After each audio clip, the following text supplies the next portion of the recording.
네, 오늘 첫 번째 주제 발표입니다. 이번 주제의 연사이신 이경상 교수님은요, 코로나19 이후의 미래, 그 4차 산업혁명 시대 미래 정부 전략 등을 저술한 저자시고요. 현재는 행정안전부, 정부혁신, 산림청, 미래산림포럼, 국가철도공단 그린 뉴딜, 대검찰청의 자문위원을 맡고 계십니다.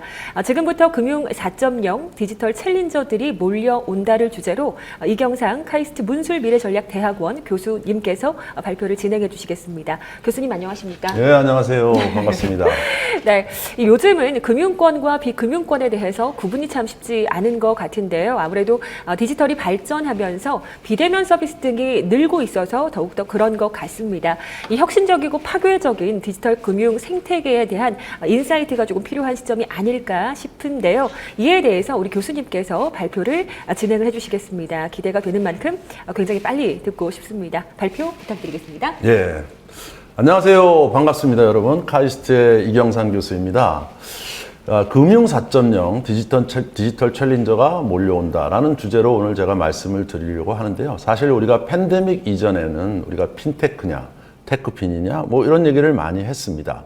그런데 코로나19로 인해서 고객의 대이동이 일어나고 그리고 디지털 기술들의 도입이 가속화되고 그 다음에 기업들의 생태계 변화 전략이 본격적으로 이루어지면서 이제 새로운 금융 4.0의 변혁의 시대가 다가오고 있다. 이렇게 우리가 볼 수가 있겠습니다. 그래서 이번 시간에는 여러분과 함께 금융 4.0 팬데믹 이후에 어떻게 디지털 트랜스포메이션 전략을 변동해야 되는지라는 내용에 대해서 함께 살펴보도록 하겠습니다. 잠시 저와 함께 손들기 한번 해볼까요? 여러분 이거 잘 아시죠? 살린다, 죽인다. 이거 한번 해보도록 하겠습니다. 자, 팬데믹 이후에 지금부터 말씀드리는 제가 기업들을 열거해 드릴 텐데요. 이 기업들이 팬데믹 기간 동안 성장했다. 하나는 쇠퇴했다. 이걸 한번 좀 맞춰보세요. 아마 다 맞추시는 분은 굉장한 실력자이기 때문에 오늘 이 강의와 웨비나를 안 들어도 되시는 분이에요. 그 정도입니다. 자, 그러면 한번 검증을 해볼까요? 자, 이베이. 우리 아나운서가 대표적으로 해보시겠습니다. 성장일까? 아닐까? 한번 보시죠. 한번 해보세요. 성장일까? 아닐까? 네, 성장을 두셨어요. 자, 두 번째는 월마트. 성장일까? 쇠퇴했을까? 성장했다고 하셨습니다. 여러분은 어떠신지 모르겠지만. 세 번째는 자동차 회사 제너럴 모타스. 성장했을까? 쇠퇴했을까? 앞으로. 예, 성장. 네. 자, 스카이프. 유명한 영통 회사죠. 성장했을까? 쇠퇴했을까? 성장. 네, 좋습니다. 그 다음에 페이스북. 성장했을까? 쇠퇴했을까? 성장. 예. 완전히 이거 위에는 안 하시는 분이에요. 내가 최고다를 하도 많이 하다 보니까 이거 말고는 안 드시는 것 같아요. 자, 그러면 우리가 한번 답을 좀 보겠습니다. 여러분도 많이, 이건 뭐 성장했던 기업, 쇠퇴했던 기업 이렇게 느끼실 거예요. 자, 성장인가 쇠퇴인가 제가 분류를 한번 해볼까요? 성장. 월마트는 성장했는데 이베이는 쇠퇴했다. 이상하죠, 여러분? 왜 그랬을까? 우리 온라인 시대고 지금 모든 사람이 그 온라인 주문을 하고 있는데 왜 이베이가 쇠퇴해? 이베이는 업계에서 온라인 미국 시장의 업계에서 2위를 하다가 1위가 온라인 상거래 1위가 부동의 1위인 아마존, 2위가 월마트, 이베이는 4위로 떨어졌어요. 예. 그래서 이베이 코리아 우리나라를 팔지 않습니까? 쇠퇴했어요. 왜 그럴까요? 기존의 거와 팬데믹 이후에 디지털 전환 방식이 다르기 때문입니다. 그거에 성공한 월마트는 성공했고 이베이는 쇠퇴했다. 이렇게 보시는 거고요. 다음 두 번째 한번 볼까요? 틱톡은 성장했는데 페이스북은 쇠퇴했다. 왜 그럴까요? 틱톡이 팬데믹 기간 동안 사회적 거리두기에 의해서 Z세대의 친구들이 학교를 못 가고 친구랑 못 노니까 틱톡을 통해서 틱톡 챌린지를 해가지고 막 어울렸어요. 그래서 페이스북에 있던 Z세대가 대거 틱톡으로 이동을 해서 페이스북과 같이 글을 써서 소통하는 걸 싫어해요. 그러면 Z세대는 틱톡과 같이 이제 영상 전문 시대로 흘러간 거죠. 영상 소통의 시대. 그래서 틱톡이라든지 줌이라든지 이런 게 성장하지 않았습니까? 그래서 페이스북은 최근에만 보시면 메타라는 이름으로 바꿀 수밖에 없었죠. 이름을. 그것은 바로 뭐냐면 새로운 시대가 도래했다는 거죠. 그래서 최근에 실적을 보면 뭐 아마존이라든지 구글은 계속 주가가 오르는데 페이스북은 계속 주가가 떨어지는 이유는 고객 기반이 흔들리고 있다는 거예요. 그만큼 세상은 변화하고 있다. 자, 그럼 세 번째 볼까요? 줌은 떴는데 스카이프는 죽었다. 우리 아나운서님은 다 틀렸어요. 보니까 뭐 거의 반대로 드시면 돼요. 네. 자, 줌은 어느 정도 했나? 여러분 아시지만 줌은 팬데믹 기간 동안 2780% 성장했어요. 이야, 이 어마무시하지 않습니까? 근데 스카이프는요. 팬데믹 기간 동안 세계 1위에 지에 있던 스카이프가 자기 시장 점유율의 85%를 잃어버렸어요. 그래서 이제 거의 스카이프는 마이크로소프트가 샀는데요. 스카이프에 대한 투자는 하지 않기로 이렇게 결정이 됐지 않습니까? 워낙 시장을 잃어버렸어요. 왜 그럴까요? 바로 소통하는 방식이 단순한 소통, 사람과 사람이 얼굴을 맞대고 얘기하는 것이 아니고 그 안에 플랫폼 형태로 지식이 교환돼야 되고 거기서 새로운 비즈니스가 열리는 이러한 플랫폼의 형태로 발전을 하기 때문이에요. 그러면 하나 궁금한 게 있잖아요. 제너럴 모터스는 왼쪽일까 오른쪽일까? 야, 우리 아나운서님이 이것만 맞췄어요. 네. 제너럴 모터스는 성장했다. 왜? 바로 제너럴 모터스는 새로운 디지털 트랜스포메이션 전략을 내세워서 올해 CES 2022에 엄청난 새로운 플랫폼을 선보였습니다. 그러면서 사상 최고의 주가를 경신했어요. 자, 결론이 뭘까? 여러분 어떠세요? 팬데믹 이전과 팬데믹 이후는 다르구나라는 것을 여러분이 이해할 수 있으면 좋은 거예요. 주역에 보면요, 이런 말이 있습니다. 궁죽변, 변죽통, 통죽구라는 말이 있어요. 이게 무슨 말이냐? 변화는 누가 일으키느냐? 궁, 어려움에 처하면 변화를 일으킨다. 위기에 처한 자는 변화를 일으킬 수밖에 없다. 그래서 위험에 처할수록 변화는 더 크게 일어난다 라고 우리가 볼 수가 있고요. 두 번째 변죽통은 그러면 그 변화 중에서 성공한 변화는 모든 사람들이 따라해. 따라서 움직여. 그래서 이게 대세가 되는 거야. 이제까지와는 다른 형태로 이동이 되는 거야. 그러면 통죽구는 뭐냐? 그런 모든 사람이 움직이게 되면 그게 올해가 다시 말하면 뉴 노멀이 되는 거야. 그러면 이번 팬데믹은 바로 뭐겠어요? 환경의 변화가 극심해지면서 고객도 변화하고 기술도 변화하고 다양한 생태계도 변화되니까 어려움에 의해서 새로운 변화가 일어나고 그 새로운 변화가 미래의 새로운 노멀로 바뀌는 거죠. 자, 요즘 얘기 많이 나오는 메타버스도 마찬가지잖아요. 메타버스 왜 발생했습니까? 연예인들, 특히 가수들, 이런 분들, 연극인들이 공연할 데가 없으니까 야, 이거 유튜브도 돈을 못 벌고 그러면 어디 가서 할까? 그랬더니 게임 하는 데 가서 내가 한번 해보자 라고 해서 성공을 하니까 모든 사람들이 그쪽으로 움직였잖아요. 그래서 이게 미래 표준의 모델이 되고 그걸 우리가 메타버스 라고 우리가 부르고 있습니다. 이런 게 이제 세상의 표준이 돼가는 거죠. 그러면 금융은 어떨까? 이런 거를 우리가 좀 살펴볼 필요가 있습니다. 자, 팬데믹 이후에 글로벌 리더들한테 설문조사를 했어요. 그래서 이제 도시봉쇄인 락다운이 일어나고 지금 우리가 이제 백신이 나타나서 리오프닝을 하려고 그러는데 앞으로 새로운 뉴 노멀 시대, 다시 말하면 궁죽변, 변죽통, 통죽구로 움직이는 이러한 시대에 있어서 어떤 행동을 하시겠습니까? 라고 하면 이제까지 이런 어려움에 처하면 대부분의 경영자는요, 뭐라고 얘기했냐면 나는 빨리 회복을 해야 되겠다. 원가 절감해서 그쪽으로 이동해야 되겠어. 뭐 줄이고 IT 비용도 아끼고서 움직여야 되겠어. 이렇게 생각을 하는 것이 아니고 실제로 조사를 해봤더니 거의 75%가 리스케일 하겠다, 리인벤트 하겠다는 거예요. 리스케일이란 건 뭐냐? 내가 지금 현재 운영되고 있는 생태계를 근본적으로 바꾸겠다.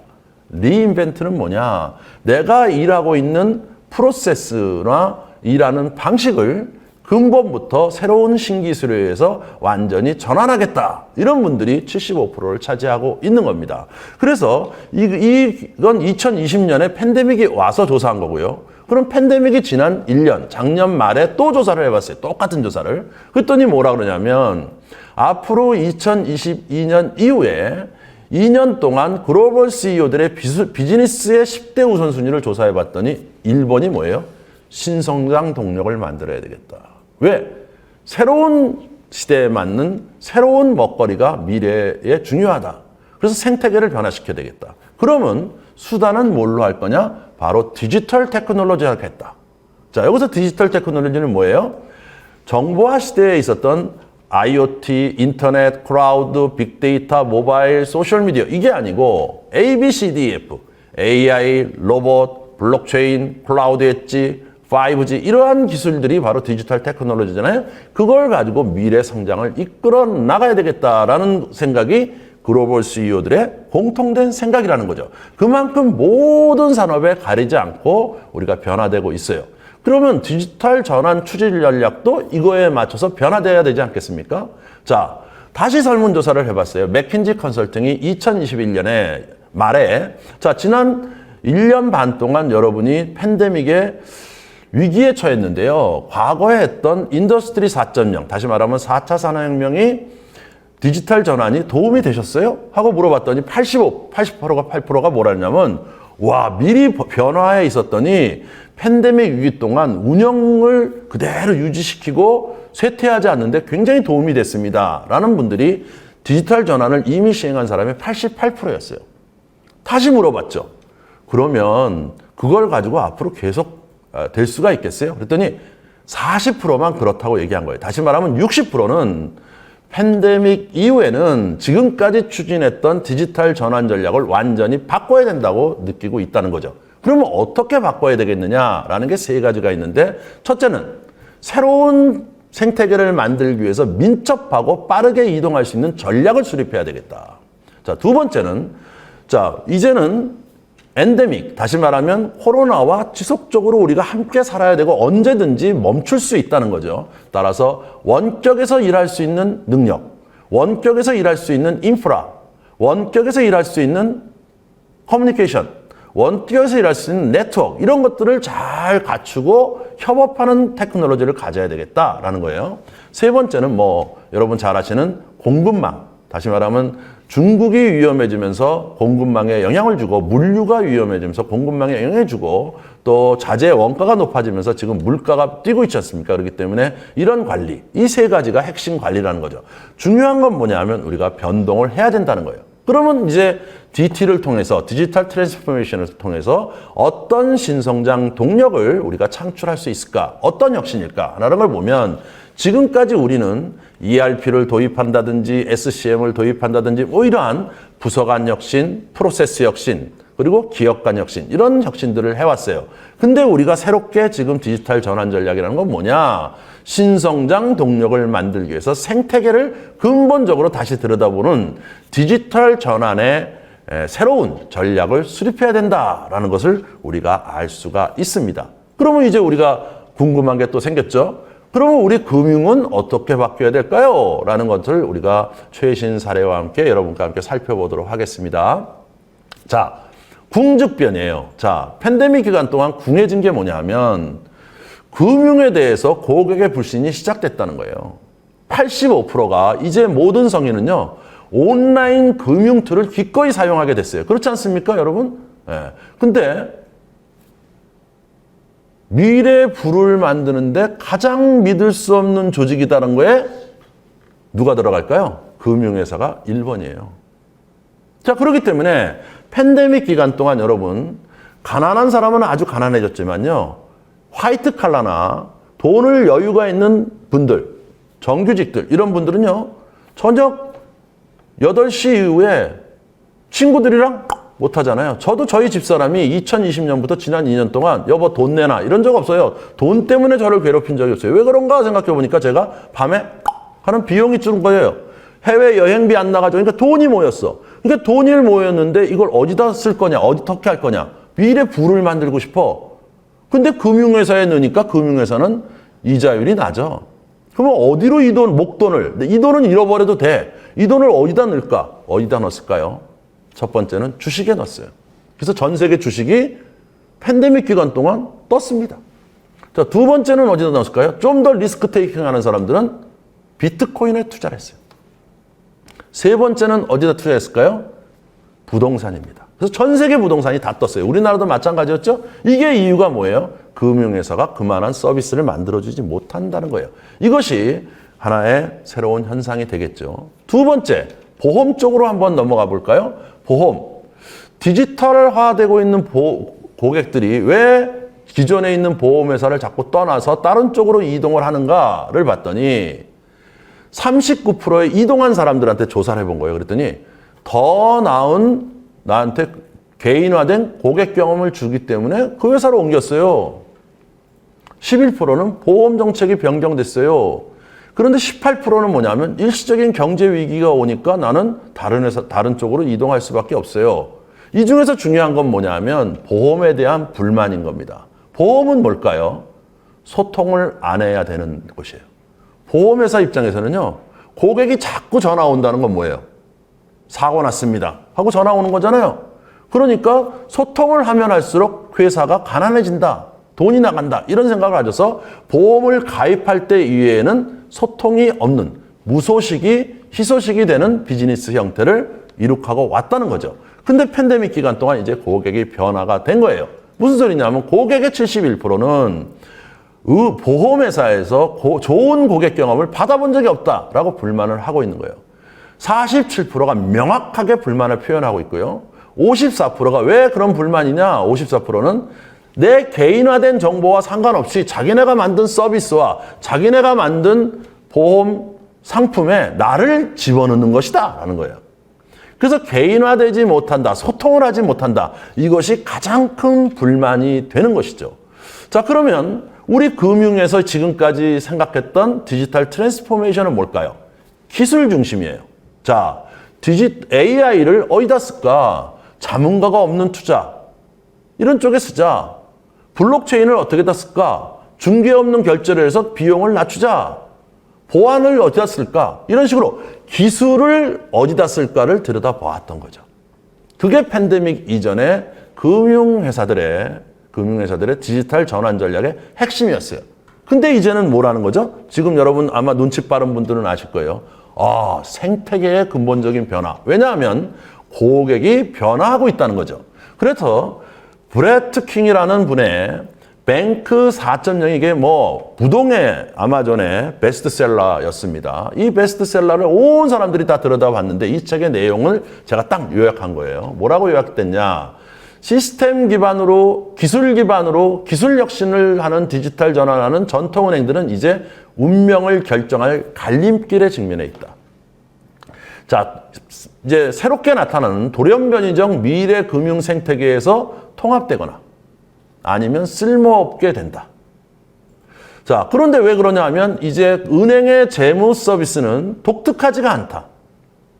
그리고 은행에 있는 사람들은 구글하고 스타벅스하고 테슬라가 자기들의 경쟁자라는 생각을 갖고 있지 못하다.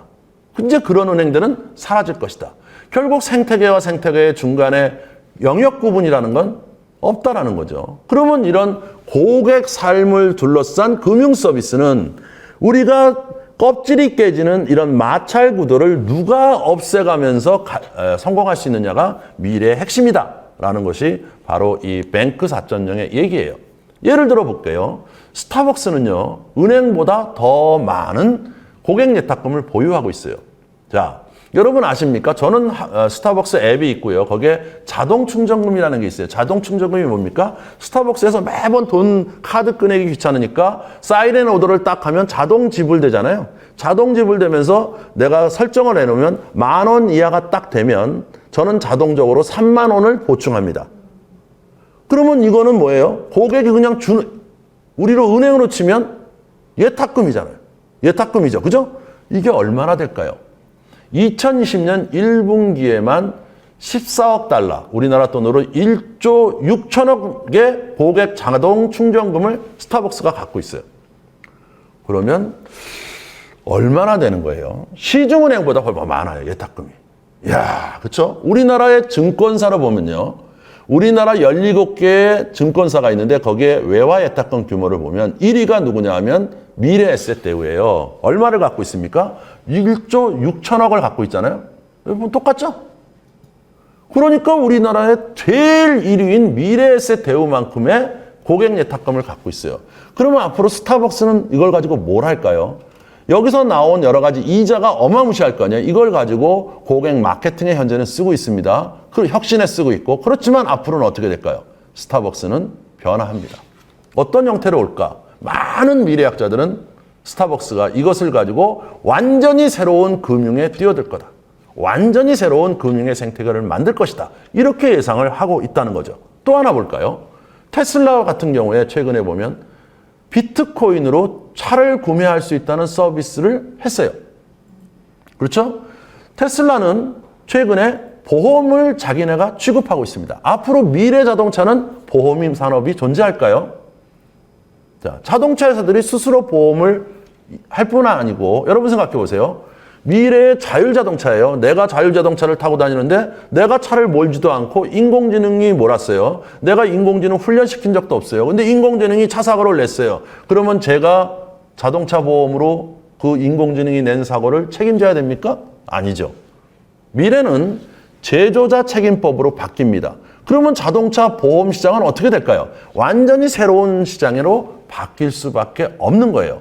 더군다나 작년 2021년 7월 14일 날 EU에서 2035년부터는 EU의 모든 시장에서 엔진 기반의 내연기관 기반의 자동차는 팔지 못해요.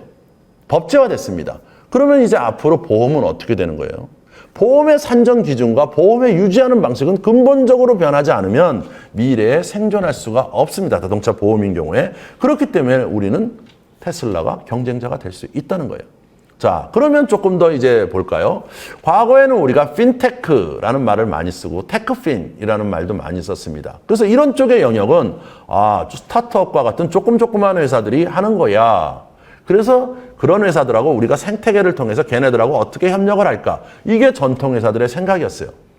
자, 근데 팬데믹 기간 동안 우리가 핀테크라는 말을 버리게 됐습니다. 그리고 뭐라고 부르냐면 디지털 챌린저라고 불러요. 이게 어떻게 다르냐? 이제 조그만한 기업이 아니라는 거예요. 성공 모델이 나타나서 이것이 전통 회사들만큼 커졌다는 겁니다. 그래서 우리가 이제는 디지털 챌린저, 도전자라고 부르는 거예요. 스타트업의 핀테크가 아닌 거예요. 조그마하다. 이제는 그런 개념이 아니고 더 크게 빠르게 성장하고 있다는 개념에서 글로벌 디지털 네이티브 챌린저. 네이티브 챌린저는 처음 태생부터 AI를 가지고 출범한 회사들. 이거는 우리가 디지털 네이티브 챌린저라고 그러고, 그 다음에 디지털 챌린저 중에 전통 산업인데 빠르게 디지털 전환을 해가지고 새로운 생태계를 구성하는 회사들. 이런 회사들이 존재합니다. 그래서 그걸 합쳐가지고 이제 우리가 디지털 챌린저라고 부르고 있습니다. 그러면 이제 우리가 은행과 보험에서의 디지털 챌린저들의 모습을 먼저 나누어서 한번 보도록 하겠습니다. 먼저 은행 쪽을 볼게요. 여러분, 바로라고 있습니다. 바로라고 있는데 타의 추정을 불허하는 최고의 디지털 경험을 제시를 하고 있는데요. 자, 이 디지털 네이티브 챌린저들은요, 타겟 고객층이 있어요. 누굴까요? 바로 밀레니얼 세대 중에 어린 세대, 그 다음에 Z세대. 여기를 타겟팅해요. 왜 그럴까요?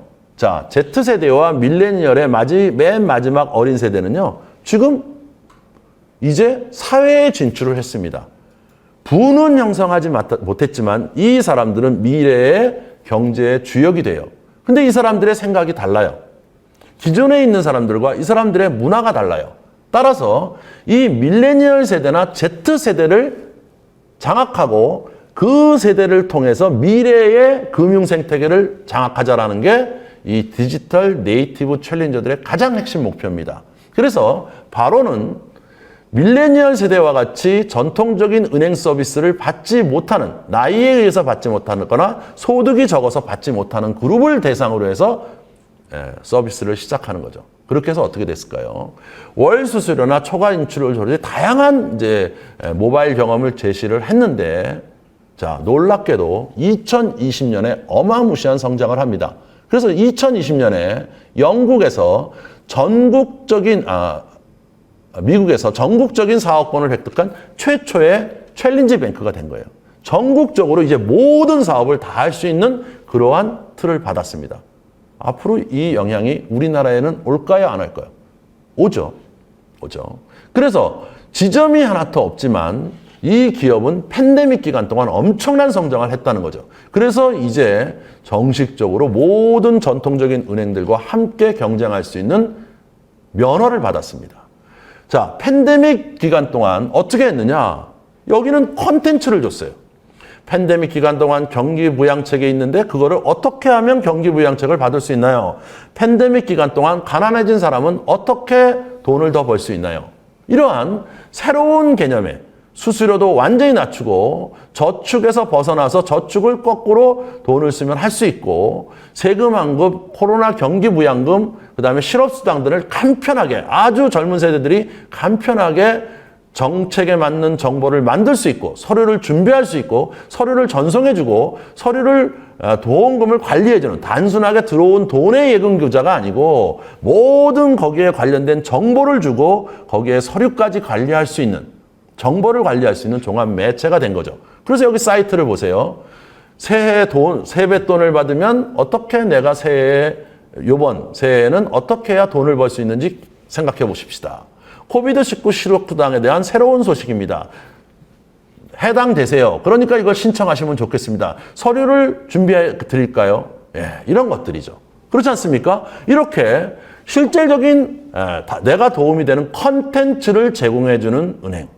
컨텐츠와 실제 돈을 함께 운용해 주는 은행. 이런 은행들이 이제 새로운 은행이 되는 거예요.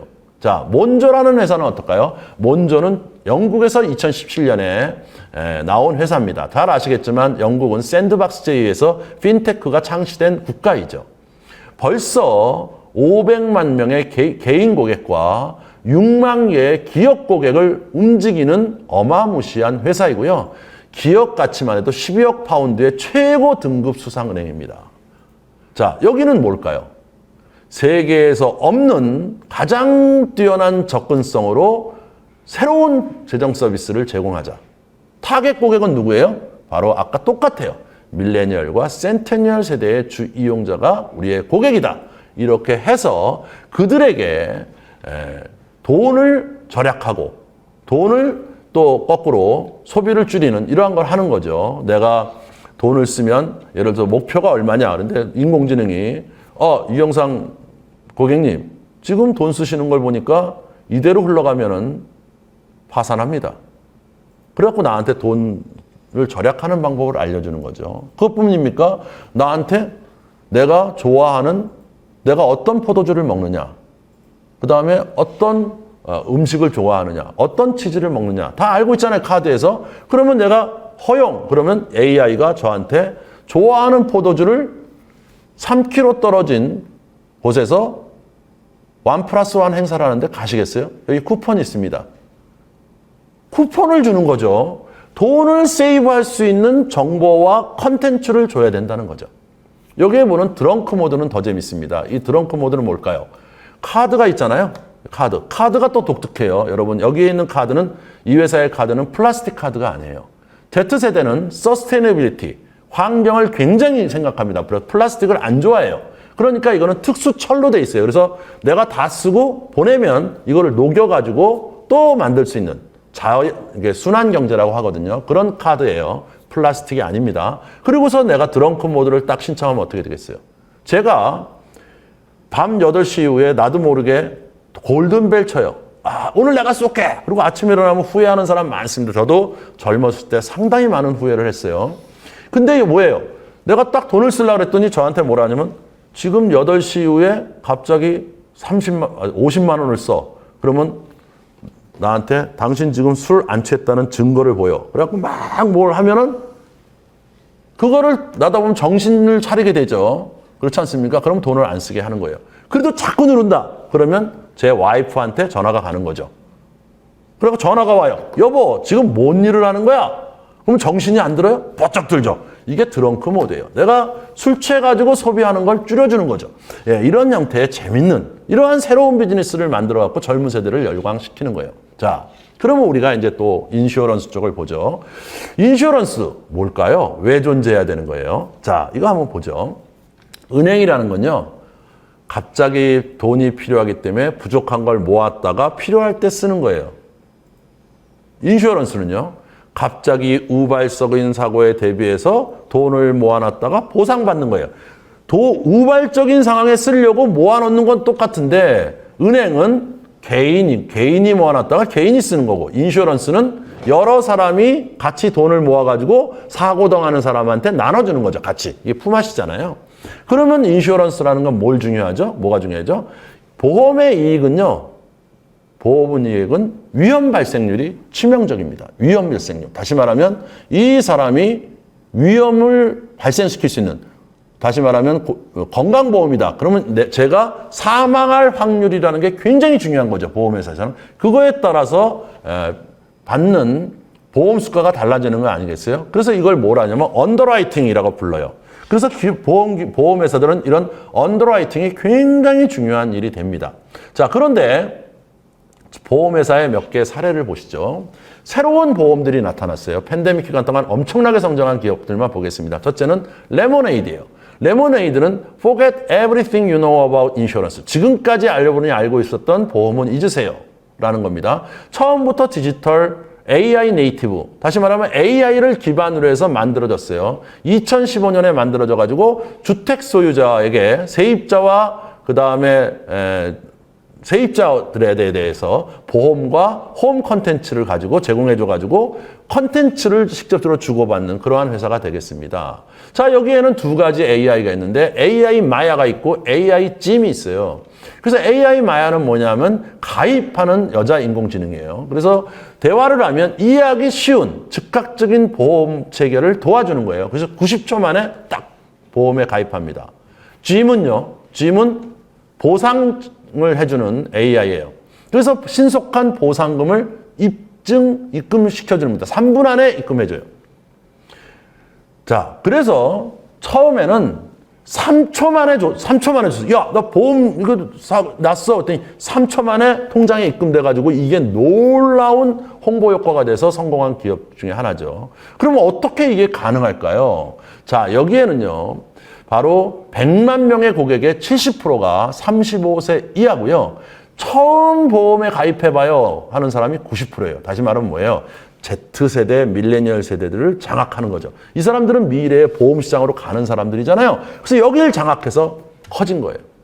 그래서 이 AI를 가지고 뭐가 중요하겠어요? 바로 부정행위 판단 알고리즘이 있는 거죠. 그래서 짐은 딱 대화를 해요. 목소리의 떨림 현상, 여러 가지를 딱 보고 갑자기 질문을 탁탁 우리 거짓말 탐지기처럼 질문을 해봅니다. 그러면 이 사람이 거짓말이다 하는 증거가 나오죠. 그러면 65%의 거짓말 탐지기에서 70%를 딱 넘어가면 바로 인간 동료에게 넘겨요. 뭐라고? 이 사람은 거짓말 확률이 70%입니다. 그러면 그때는 인간 동료가 다시 면담을 하고 현장을 방문하는 거죠.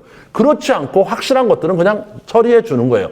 자, 그래서 결국은 뭐였냐면 선풍적인 인기를 끌어서 2020년 팬데믹 기간 동안 성장을 해가지고 생명보험업계에 진출을 했고요. 독일, 프랑스, 네덜란드에 이렇게 다각화시키기 시작했습니다. 조만간 우리나라에도 들어올 걸로 생각이 돼요. 그럼 보험회사는 이러한 새로운 서비스 모델에 의해서 이런 챌린저들에 의해서 이제 과거의 핀테크, 조그맣게 하는 비즈니스가 아니라는 거예요. 팬데믹 기간 동안 어마무시하게 커졌다는 거죠. 자, 두 번째 한번 볼까요? 바로 반려동물, 애완동물 보험이죠. 아마 애완동물 키우시는 분 많이 있을 거예요. 예. 저희 애들도 애완동물 키우고 있는데요. 여기 뭘까요? 보험이 안 돼. 왜? 과거에 보험이 한 번 있었어요. 우리나라에도. 근데 보험했다가 보험이 사라지고 그 보험을 정책을 만드신 분은 제가 아는 모 분인데 그분은 회사에서 당했어요. 안 되니까. 왜 그럴까요? 너도 나도 개보험을 들고 우리 개 죽었다고 보험금 달라는 거예요. 그럼 가서 보면 그 개가 그개인 줄 알아요? 모르지. 그러니까 판별이 안 되는 거예요. 자, 그런데 여기 보시는 영국에서 나온 이 Bought by Many라는 회사. 이 회사는요, 아예 이 개보험으로 성장했어요. 왜냐하면 Z세대나 홀로 있는 사람들이 거의 이 반려동물을 많이 키우잖아요. 그럼 어떻게 했느냐? 바로 AI로 한 거죠. 여러분 여기 개가 오른쪽 사진에 보이시잖아요. 이 개 보면 코에 주름이 있죠. 이 코에 있는 주름이 뭐냐면 생후 3개월이 되면요. 이 주름이 완전하게 형성이 돼요. 그러면 생후 3개월에서 10살 사이에 고양이나 개는요, 10살이 넘으면 보험에 위험해질 수 있으니까 보험에서 안 받아주죠. 코의 이 주름이 우리 인간의 지문하고 똑같아요. 99% 인증을 할 수 있어요. 그러면 딱 코의 지문과 개의 품종, 그 다음에 형태, 얼굴의 이 안면 인식, 그 다음에 전체 균형 사이즈, 이걸 딱 보면 뭐가 나오죠? 150% 정확해요.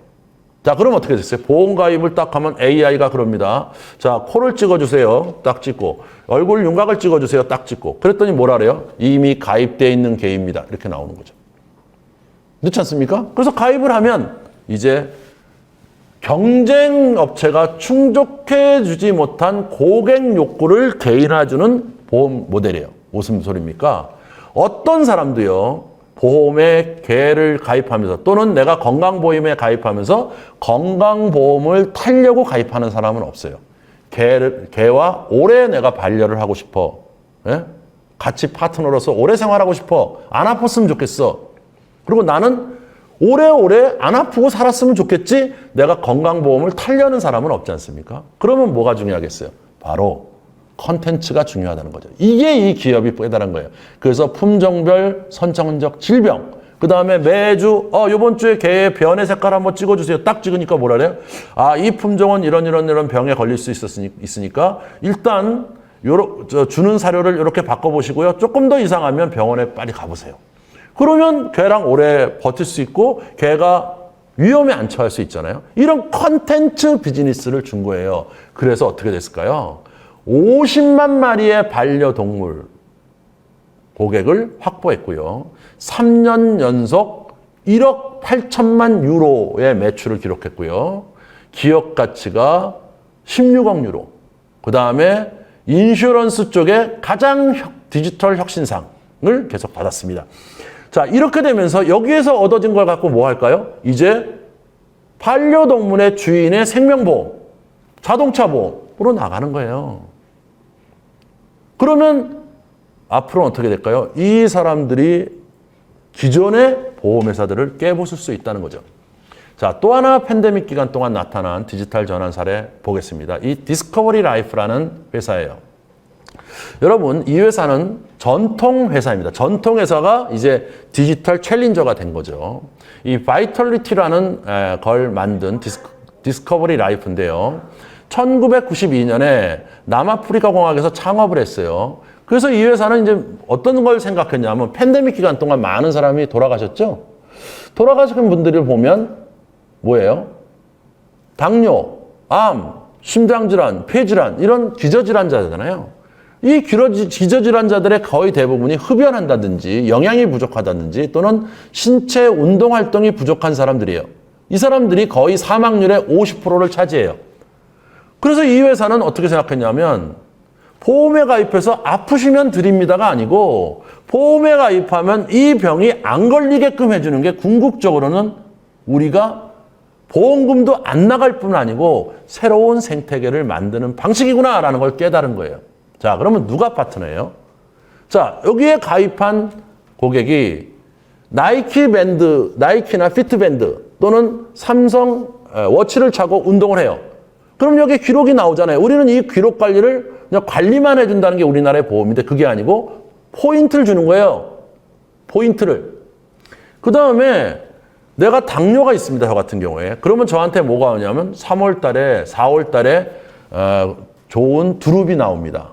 그러면 두릅을 드시면 당뇨에 좋습니다. 두릅을 드실 때는 이렇게 음식을 해 먹으시면 아주 맛있게 드실 수가 있어요. 이런 컨텐츠를 주니까 저는 두릅을 사러 갈 거 아닙니까? 그러면 식료품제 가서 두릅을 딱 사면 저한테 포인트를 주는 거예요. 건강해지는 거니까. 근데 소주를 샀다. 이건 할인도 안 해줘. 포인트도 안 줘. 무슨 말씀인지 아시겠어요? 건강을 위한 활동. 그 다음에 세 번째는 뭐냐면 이 바이털리티에서 파트너로 스포츠 센터, 피트니스 센터를 쫙 생태계로 엮어가지고 거기에서 운동을 하면 운동한 시간이 나오잖아요. 그 운동한 시간만큼 포인트를 또 줘. 그래서 하루에 7만 명이 이 바이털리티 프로그램으로 운동을 해요. 그러면 이 파트너들은 고객을 유지하죠. 사람이 더 오죠. 그 다음에 여기서 포인트를 받아요. 그럼 포인트가 딱 모아지잖아요. 그럼 그걸 어디다 쓸 수 있어요? 보험에 새로 가입할 때 할인해주고, 피트니스 센터에 갔을 때 할인해주고, 식료품에 갔을 때 할인해주고, 새로운 생태계를 만드는 거죠. 그래서 팬데믹 기간 동안 22개 시장에서 회원의 사망률이 35% 감소했어요. 이거 보험에 계신 분들은 이게 어떤 의미인지를 잘 아십니다. 보험 실패율이 15% 감소를 했습니다. 이렇게 변화를 이끌어 나갈 수 있다는 거예요. 결론이 뭐죠, 여러분? 결국 우리가 이제 과거에 팬데믹 이전에 플랫폼 사업자, 그 다음에 핀테크, 그 다음에 기존에 우리가 트레디셔널한 공룡에 커진 기업들이 이제 디지털 전환 어떻게 해야 되나, 핀테크도 나온다는데 어떻게 해야지라는 생각은 이미 넘어갔다. 지금은 무엇이냐? 바로 이제 새로운 디지털 챌린저로서의 이동이 돼야 돼. 그러려면 어떻게 해야 돼? 디지털 네이티브 챌린저들의 파괴적인 DNA가 있어요. 그거를 잘 보고 우리가 생태계를 바꿔야 돼요. 그래서 고객의 개인 경험의 핵심 가치를 줘야 돼요. 고객 개인의 컨텐츠를 줘야 되고, 또 하나는 뭡니까? 센테니얼 세대, MZ세대를 장악해야 돼요. 이걸 장악하지 못하면 미래는 없습니다. 두 번째는 전통 금융이 약한 건 뭐예요?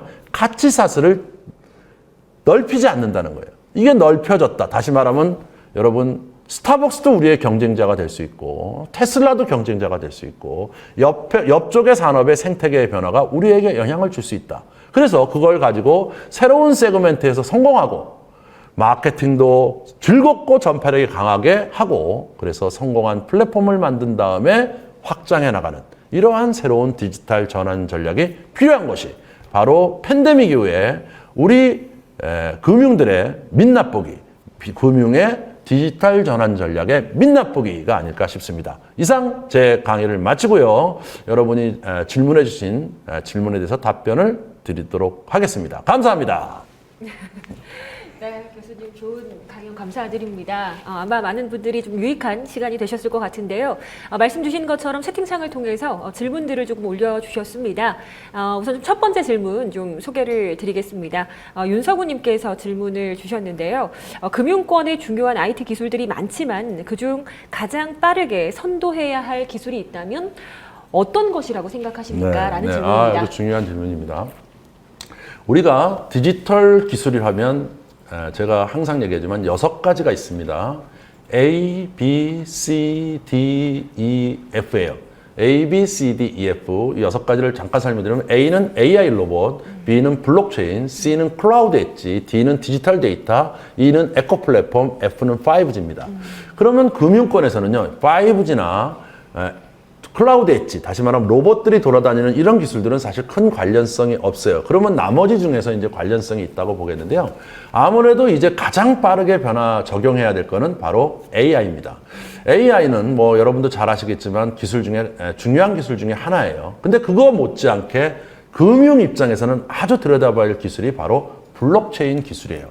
그 블록체인이 바로 우리가 디지털 화폐를 의미하는 게 아니고 바로 여러분 잘 아시는 NFT, Non-Fungible Token, 경제죠. 바로 NFT와 같은 이러한 새로운 경제. 이것이 바로 메타버스의 핵심으로 들어가 있거든요. 그렇게 되면 이제 새로운 금융, 새로운 돈, 새로운 화폐 유통, 이런 방식이 나타날 수밖에 없잖아요. 그렇기 때문에 이러한 새로운 금융의 화폐가 대체될 수 있는 이제 물체와 돈이 섞여 있는 함께 이동하는 것에 대한 기술들, 이런 것들이 금융에 아주 중요한 기술이다. 다시 말하면 AI는 혁신을 하는 데 필요한 기술이고 바로 블록체인의 NFT와 같은 기술은 거꾸로 혁신을 받아야 될 기술이고 이런 기술들이 중요하다고 보겠습니다. 네.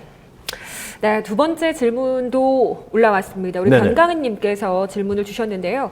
이 금융업은 언젠가는 영업점이 좀 없어지고 또 대부분 비대면으로 변경이 된다면 장점과 단점이 무엇이 있을까요? 라는 질문입니다. 네네네. 자, 금융업이 언젠가는 영업점이 없어지고, 많은 우리나라에서도 지금 영업점들을 통폐합하고 있는 게 현실이죠. 그러면 이건 과연 없어지는 게 맞을까요? 꼭 그렇지는 않습니다. 영업점이라는 걸 영업점으로 보지 않는 새로운 장이 필요한 거예요. 자, 왜 그러냐 하면요. 지금 전통 새롭게 나오는 디지털 네이티브 회사들의 가장 문제점이 뭐냐면 대면이 없다는 거예요. 물론 AR을 통해서 대면을 할 수 있어요. 근데 이 대면이라는 건 여러분 단순하게 개인 고객과 은행가의 것이면은 비대면으로 가도 돼요. 근데 그게 아니죠. 우리 은행에서 사람들을 떠나지 못하게 하는 방법은 우리의 고객과 고객이 소통되는 거예요. 우리의 고객과 고객이 서로 연결돼서 하나의 커뮤니티를 만들게 되면 그 사람들은 우리를 떠나지 않죠. 이게 가장 중요한 겁니다. 그러면 그것은 어디서 이루어질까요? 사람은요, 비대면보다 대면으로 만나서 감정적인 교류가 일어났을 때 가장 큰 감정의 이익, 감정의 흐름이 이루어지게 됩니다. 따라서 우리가 영업점으로 생각하지 말고 그 지금 있는 지점을 지역에 있는 사람들이 서로 어울릴 수 있는 작은 커뮤니티의 모임의 장소, 교류의 장소, 그 다음에 새로운 기술들에 대한 교육의 장소, 이러한 지식과 정과 컨텐츠가 넘치는 장소의 개념으로 바뀌어 나갈 겁니다. 그래서 그러한 쪽으로 잘 만들어가는 금융회사가 미래의 주도 세력으로 남을 거로 저는 판단을 하고 있습니다. 네, 감사합니다. 자, 다음 분은요, 변환수님께서 질문 주셨는데요. 구글, 스타벅스, 테슬라가 금융권의 경쟁자가 될 가능성이 높은데 그들과 비교해서 IT 측면과 더불어서 어떤 경쟁력을 가지는 게 중요할까요? 라는 질문을 주셨습니다. 네네네. 네. 이거는 아마 구글, 스타벅스, 테슬라 금융권의 경쟁자로 했을 때 기존 금융회사가 어떤 경쟁력을 가지는 게 중요할까요? 라는 질문이신 것 같아요. 자, 이제 첫째는 이걸 두 가지로 나눠야 됩니다. 세 개로 나눠야 돼요. 하나는요, 플랫폼 사업자라는 거죠. 구글은 플랫폼 사업자죠.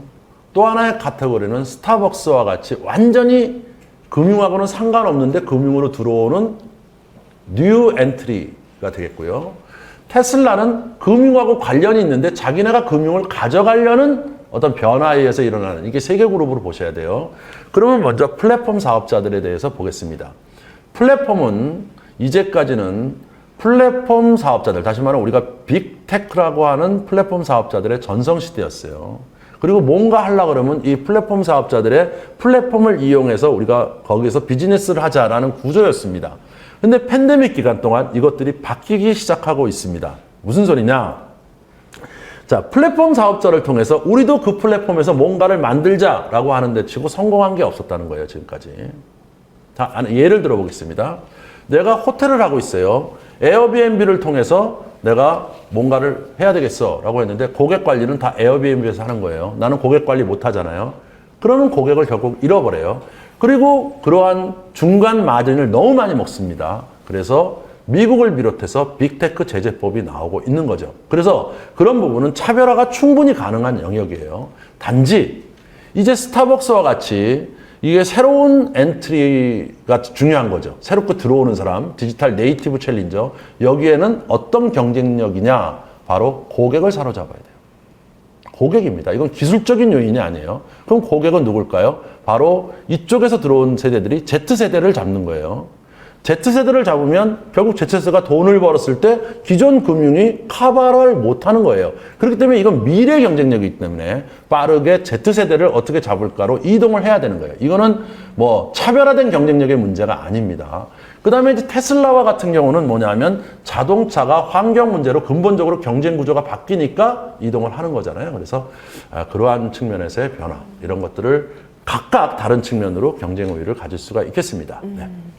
네, 교수님 마지막으로 한 분만 더 네. 좀 질문 하나만 더 소개해드리겠습니다. 젊은 세대들을 대상으로 새로운 금융 기업들이 만들어지면서 금융보험 회사들이 새로운 변화가 생기고 있는 듯합니다. 네. 기존 전통 은행들은 금융 앱 등으로 변화를 꾀하고 있는데 향후 어떤 더 큰 변화가 생기게 될까요? 라는 네네. 질문입니다. 자, 기본적으로 전통 은행의 돈 버는 구조, 레이어는 세 가지가 있어요.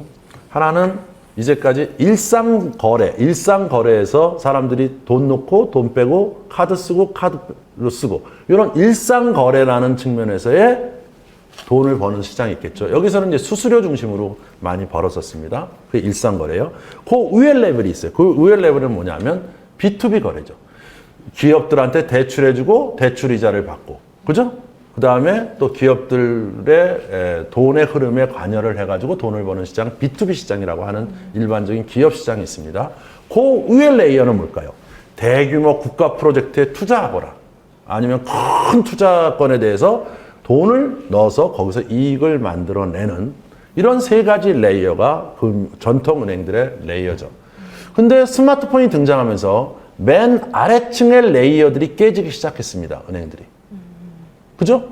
그래서 이 사람들은 카드를 쓰지 않고 카카오페이, 네이버페이, 다시 말하면 전통 은행에서 제공하지 않는 또 다른 수단으로서의 대이동을 하고 있고 거기에 은행이 껴들어가지 못하게 된 거죠. 그럼 맨 밑에 기반이 흔들리게 됐잖아요. 그러면 이제 뭘까요? 바로 위에 레벨이 또 흔들릴 수 있다는 거죠. 그렇기 때문에 이제 새로운 세대들에 의해서 나타나는 변화. 그러면 우리가 결국 뭐냐면 일상 상거래에 대한 것들만 그들을 잡을 수 있는 길이냐? 그게 아니라는 거예요. 바로 고객의 개인마다 다르다.